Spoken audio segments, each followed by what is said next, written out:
Hi everyone, I'm Professor Guo. I teach and do research at Purdue University in the School of Electrical and Computer Engineering. Today I want to share something really cool with you, how we measure distance using light.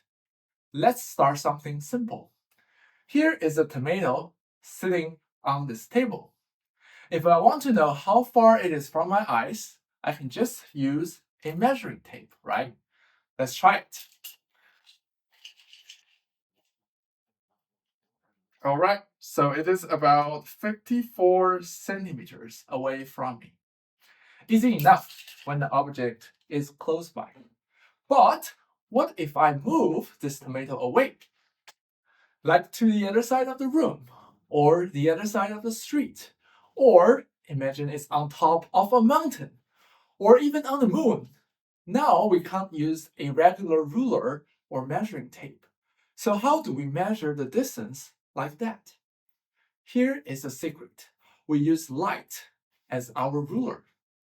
Light always travels at a known speed, super fast, about 300,000 kilometers per second, and it moves in a straight line in open space.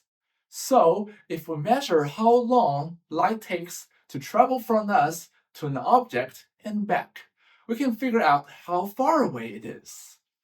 Let's say the light takes the time t to go to the object and return, and the speed is c. Then the distance to the object is t times c divided by 2.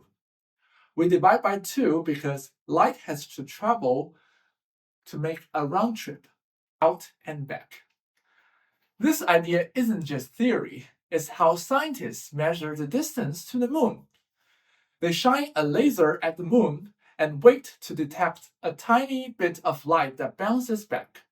In fact, astronauts from Apollo 11 placed a special mirror on the moon just for this.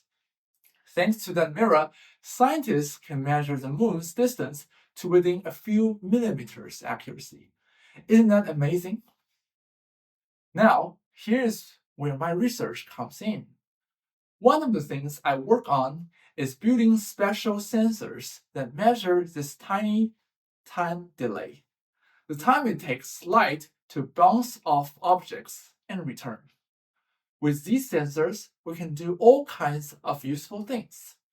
Help cars detect how far away the vehicles in front is and brake automatically if it gets too close. Or map the shape of the Earth's surface from space for geology and climate studies. Or check if a manufactured parts matches the design perfectly in factories. Basically, light helps us see, measure, and understand things that are too far, too small, or too fast for our eyes alone. And my job is to study how to bend, shape, and use light in new ways to reveal things that were once invisible. So next time you see a laser pointer or a bright flashlight, just remember, light isn't just for seeing, it can also measure the world.